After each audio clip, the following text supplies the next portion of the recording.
September 21st, 2024. Cambridge, Ontario. It was 1 p.m. on a busy Saturday afternoon. Families were shopping, children were playing. Then, in broad daylight, 4 members of the Hells Angels stormed through a public parking lot. Their target was clear: rival bikers wearing the colors of the Loners Motorcycle Club. Within minutes, vests were ripped from bodies. 17 firearms were later recovered. This was not just another biker confrontation. It was a territorial message delivered through violence, the latest flashpoint in a conflict decades in the making that erupted back onto Ontario's streets in 2024. The question is no longer whether this war will escalate. The real question is how many more people will be caught in the crossfire. To understand why this happened, we need to go back to the beginning, back to when these two groups first collided, back to a violent history that Ontario believed it had left behind.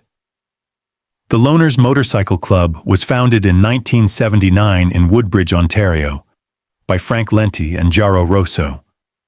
The club quickly grew into the third largest outlaw motorcycle club in the province. Members demanded American-made bikes and expanded aggressively, establishing chapters across Canada, then Europe, and eventually the United States. By the late 1980s, the Loners controlled significant drug territory in Ontario. They were independent, powerful, and answered to no one. The Hells Angels had other plans. The world's most notorious motorcycle club did not officially enter Ontario until December 29, 2000. On that single day, 179 bikers from multiple Ontario clubs were inducted into the Hells Angels during a mass ceremony in Sorel, Quebec. Satan's Choice, Paradise Riders, Last Chance, and even members of the Outlaws were absorbed. Overnight, the Hells Angels became the dominant force in Ontario. But there was one major club they could not absorb: the Loners. Initially, relations between the two groups were cordial. Throughout the 1990s, Hells Angels members from Quebec frequently visited Loners chapters. In June 1993, Walter Stadnick, the Hells Angels national president, hosted a large gathering in Wasaga Beach, attended by nearly every biker club in Ontario. Frank Lenti and the Loners were guests of honor. Stadnick made his offer: join the Hells Angels. The rewards, he promised, would be enormous. Lenti refused. Instead, a business arrangement was formed. The Loners agreed to purchase narcotics supplied by the Hells Angels. It was a working relationship built on mutual profit, and for several years it held. But the Hells Angels do not form partnerships. They take over. In 1999, the Angels moved against the Loners London chapter. John Coates, a 6'7", 300-pound Hells Angel from the Sherbrooke chapter in Quebec, was brought in to facilitate recruitment. His primary target was his own brother, Jimmy Coates, a member of the Loners London chapter. Using family ties, John Coates established a secret pipeline, selling drugs directly to Loners members while bypassing chapter president Wayne Kellenstein. Kellenstein was fiercely independent and refused to submit. When he discovered that members of his chapter were secretly meeting with the Hells Angels, he reacted decisively. He stripped them of their colors, the ultimate humiliation in biker culture. One defecting Loners member was later pistol-whipped and robbed for his betrayal. The Hells Angels do not forgive defiance. On October 22, 1999, in Iona Station, Ontario, Wayne Kellenstein stopped his truck at a red light.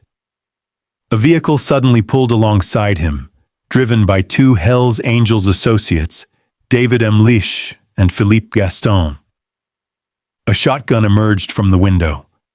Gunfire tore through Kellenstein's truck. Glass exploded inside the cabin as both vehicles sped away. Kelestein survived without injury, but the message was unmistakable. Submit or face the consequences. The attackers were later arrested.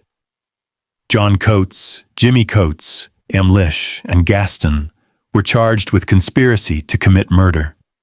They ultimately pleaded guilty to conspiracy to commit bodily harm and served prison sentences. When the Coates brothers were released from prison, they took control of the Hells Angels' New London chapter. The Angels had achieved exactly what they wanted, but not every loner was willing to surrender. On April 12, 2001, the Hells Angels issued an ultimatum to the remaining loners. They were informed that they no longer had the right to display Ontario on their patches. The Angels declared that the loners were merely a regional club, unworthy of provincial representation. Facing the overwhelming power of the Hells Angels, many loners were forced into an impossible decision. Some patched over to the Hells Angels. Others, led by Wayne Kelestein, aligned themselves with the Bandidos, the Hells Angels' sworn enemies. The loners fractured. From 1999 to 2002, Ontario descended into chaos. The conflict became known as the Ontario Biker War, and nowhere was it more violent than London, Ontario. Tattoo parlors were burned, strip clubs were torched, massage parlors went up in flames. On January 11, 2002, 2 individuals associated with the Hells Angels were shot. That same day, a massage parlor in St. Thomas was burned to the ground. Violence escalated week by week. At least 15 people were injured in beatings and shootings. In June 2001, the Outlaws' Woodstock clubhouse was burned to the ground, with the Hells Angels suspected of carrying out the attack. The violence only began to subside after massive police crackdowns across the province. By the end of the war, the Hells Angels had won Ontario. They absorbed most rival clubs, dominated the cocaine trade, and established chapters stretching from Thunder Bay to Toronto. In 2007, police raids seized 500 liters of GHB, 9 kilograms of cocaine, 67 rifles, and 5 handguns. The Hells Angels' grip on Ontario appeared absolute, but the loners never completely disappeared. The remaining independent loners rebuilt quietly. They expanded internationally, establishing 17 chapters in Canada, 11 in Italy, and 11 in the United States. They maintained their identity, their colors, and their independence. In Ontario, that independence became a constant source of tension with the Hells Angels. For 2 decades, those tensions simmered beneath the surface. In 2022, they began to resurface. In August, the Ontario Provincial Police, along with Kingston and Brockville Police, executed search warrants connected to rising friction between the loners and another rival club, the Outlaws. The real eruption came the following year. On July 8, 2023, in Cornwall, Ontario, around 8:20 p.m., members of the Outlaws and the loners clashed violently in a commercial parking lot. 2 people were stabbed, and 1 was shot. All survived with non-life-threatening injuries, but the brutality stunned the community. 5 people were arrested. Less than 36 hours later, on July 10th, a massive fire destroyed the Outlaws' clubhouse in Brockville, nearly 100 kilometers away. The blaze was ruled suspicious, and police suspected arson. Several nearby homes were damaged, and families were forced to evacuate. The Ontario Provincial Police Biker Enforcement Unit issued a stark public warning. Do not approach outlaw motorcycle gang members, and do not wear gang-related clothing or merchandise. You could become a target. Inspector Scott Wade, head of the unit, told reporters that outlaw motorcycle clubs had expanded rapidly in recent years, fueled by support clubs and proxy organizations. The violence, he warned, could escalate at any time. Then came 2024. On July 4, 2024, in Hamilton, Ontario, 4 Hells Angels members and 1 Red Devils member, part of the Hells Angels primary support club, assaulted an individual at a local establishment and robbed them of personal belongings. On August 21st, police raided Hells Angels and Red Devils clubhouses in Hamilton, seizing 4 shotguns, 3 rifles, ammunition, and body armor. 5 men between the ages of 34 and 51 were arrested and charged with assault, causing bodily harm and robbery. But Hamilton was only a prelude. On September 21st, 2024, in Cambridge, Ontario, at 1 p.m., in broad daylight, Hells Angels members confronted Loners Motorcycle Club members in a busy downtown area filled with families and children. What followed was audacious, even by outlaw biker standards. Hells Angels members, along with their Red Devils allies, forcibly stripped the Loners of their vests, their patches, their identity, and their claim to territory. In biker culture, stealing a rival's colors is the ultimate act of domination and humiliation. This was not a covert ambush in a dark alley. It was a public robbery carried out in broad daylight. Detective Inspector Scott Wade of the Ontario Provincial Police described the incident as shocking.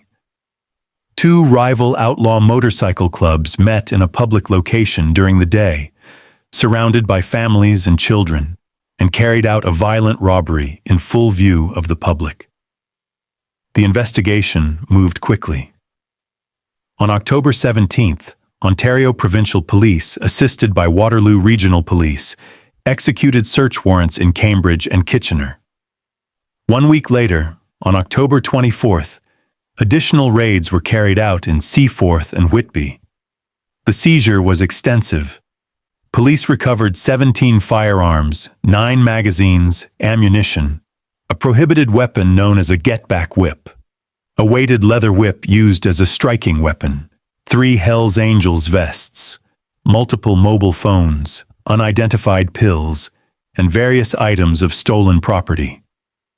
5 men were charged. 4 were identified as alleged Hells Angels members, and 1 was a member of the Red Devils, the Hells Angels primary support club. Among the accused was 34-year-old Bradley McLaughlin of Seaforth, charged with robbery and disguise with intent. The others included a 39-year-old from Kitchener, a 38-year-old from Cambridge, and a 36-year-old from Whitby. A 5th suspect, a 29-year-old from Northumberland County, remains at large with an active warrant. The charges included robbery, possession of property obtained by crime, theft, unauthorized possession of weapons, and disguise with intent. 4 of the accused were arrested and later released pending trial. 1 remains wanted by police. Police later confirmed that the victims were members of the Loners Motorcycle Club. Court documents revealed that the complainant maintained a Facebook profile displaying images of the Loners logo, a half-werewolf, half-skull design, as well as photographs of motorcycle vests bearing Loners patches. The stolen property included those vests. Inspector Wade explained the significance of the theft. In biker culture, patches are worn publicly to claim territory and intimidate rivals. This concept is known as the power of the patch. By stealing those patches, the Hells Angels sent a message to every loner in Ontario. This province belongs to us, and your colors hold no power here. This was not random violence. It was calculated territorial enforcement. Through their Red Devils support club, the Hells Angels were reminding the loners that Ontario remains under their control. The loners, who have maintained their independence for more than 45 years, represent the last significant resistance to Hells Angels' dominance in the province. The events of 2024 closely mirror the tactics used during the original Ontario Biker War between 1999 and 2002. Public intimidation, daytime violence, and robberies designed to humiliate rivals. The Hells Angels appear to be following the same strategy that allowed them to dominate Ontario 2 decades earlier.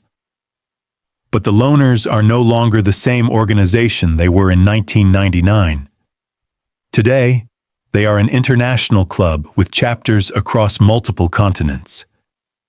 They have survived assassination attempts, clubhouse arsons, and mass defections. Some chapters have aligned with the outlaws, while others continue to operate independently. Loners chapters in Europe maintain relationships with several different organizations. In Ontario, the club has quietly rebuilt its presence in cities such as Cambridge, Cornwall, and Brockville. The stakes are enormous. Ontario's illicit drug trade is worth hundreds of millions of dollars annually. Control of key transportation hubs and ports in cities like Hamilton and Windsor means control over cocaine, methamphetamine, and fentanyl distribution networks stretching across North America. Strip clubs, tattoo parlors, massage parlors, and car dealerships are often used as fronts to launder proceeds from these operations. Extortion and intimidation generate significant revenue. For the Hells Angels, total control means total profit. The Ontario Provincial Police Biker Enforcement Unit has warned that outlaw motorcycle gang numbers are increasing across the province. From Thunder Bay to Ottawa, and from Ottawa to Windsor, these organizations are expanding their reach. Detective Inspector Scott Wade has noted that support clubs have grown exponentially, providing manpower, protection, and recruitment pipelines for dominant groups like the Hells Angels. The question now facing Ontario is whether 2024 marks the beginning of another biker war. The July incident in Hamilton demonstrated that Hells Angels and Red Devils members are willing to commit violent crimes together. The September robbery in Cambridge showed they are prepared to operate in broad daylight, in front of witnesses. The seizure of 17 firearms confirmed that they are heavily armed and prepared for further escalation. In response, police have increased patrols in areas with known biker gang activity. The Biker Enforcement Unit has mobilized resources across multiple jurisdictions. Residents in Cambridge, Hamilton, Cornwall, and Brockville have been urged to report suspicious activity immediately. The message from authorities is clear. This conflict is real, it is active, and it could escalate at any moment. The Loners now face an existential choice. They can submit to the Hells Angels, surrendering their identity and independence. They can align with rival organizations such as the Outlaws or the Bandidos, risking a multi-front war. Or they can stand alone, defending their territory against the world's largest and most powerful outlaw motorcycle club. History offers a warning. Standing alone against the Hells Angels rarely ends well. In Quebec during the 1990s, the Rock Machine attempted to resist, a conflict that claimed 162 lives, including innocent bystanders. In Ontario during the 2000s, the Bandidos challenged the Angels, a rivalry that ended with the Shedden Massacre, where 8 Bandidos members were executed. The Outlaws have survived by maintaining a low profile and avoiding direct confrontation. The Loners are different. They have survived for more than 4 decades by refusing to bow to anyone. They have endured assassination attempts, internal divisions, and the loss of multiple chapters. Each time, they rebuilt. Their international presence provides resources and connections that purely Canadian groups do not possess. Some experts believe the Loners may be the only Ontario-based club capable of genuinely resisting Hells Angels expansion. The September 2024 robbery in Cambridge was not just a criminal act, it was a declaration. The Hells Angels are reasserting control over Ontario, one patch at a time. The Loners remain the last major independent holdout. What happens next will determine whether the province experiences another period of uneasy peace or descends into a renewed biker war. 17 firearms seized, 5 men charged, one club standing alone against an empire. Ontario's streets are about to find out whether independence is worth the cost. The conflict that began 25 years ago never truly ended. It simply went quiet. In 2024, it is loud again. And this time, the entire province is watching.